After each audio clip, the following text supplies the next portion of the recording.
Messieurs les officiers généraux, monsieur le sénateur, mesdames, messieurs, c'est un immense honneur et une grande fierté pour moi de vous présenter la promotion du 90e cours de nageurs de combat.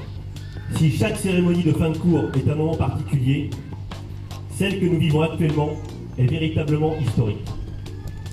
Elle verra en effet la certification du 1000e nageur de combat, qui sera parrainé par messieurs Bob Maloubier et monsieur Claude Riffaut, les illustres pères fondateurs de ce certificat interarmé d'élite créé en 1952.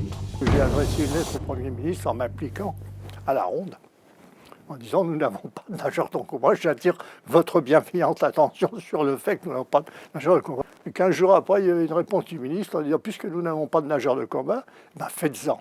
Voilà, c'est comme ça que ça a commencé.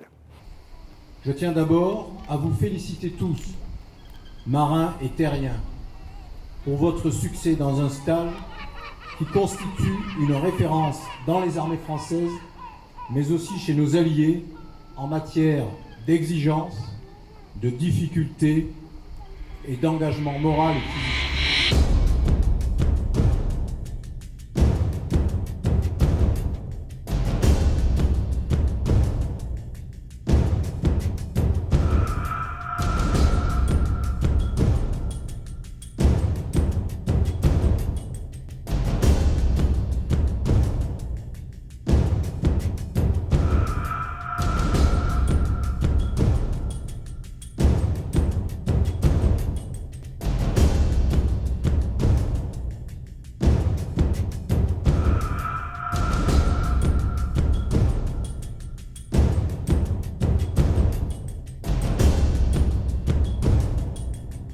C'est une émotion particulière, je m'y attendais pas plus que ça, pas forcément.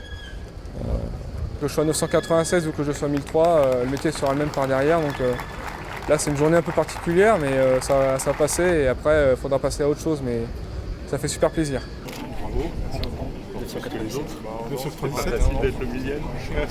Beaucoup de complicité avec mes 7 camarades et notamment avec mon binôme. Des moments un peu chiants où on était fatigué, où ça tire un peu sur la couenne. Des bons moments, le raid kayak, ça reste un super souvenir. Et les exercices synthèse en général aussi, c'était assez bien monté. Voilà. Ça fait un peu de nostalgie de devoir quitter cette école de plongée bientôt.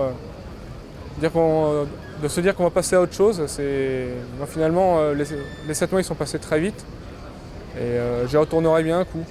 Moi ça me réjouit de voir des jeunes en sachant qu'ils sont de toute façon forcément plus performants que leurs anciens parce qu'on a progressé et de les voir remplir des missions qui sont où on sait qu'on en a besoin et qu'elles seront bien exécutées parce qu'ils ont été bien formés et bien employés. Et ça, c'est un plaisir pour un chef militaire. Penser qu'on verrait 1000 nageurs en 62, on ne savait même pas ce qu'on allait devenir dans les années à venir. Ah non, c'est un gag ça. Non, c'est impensable, c'est tout. Depuis 1957, l'école de plongée forme les candidats nageurs de combat de la marine et de l'armée de terre. Cette année, le 1000e nageur de combat a été breveté.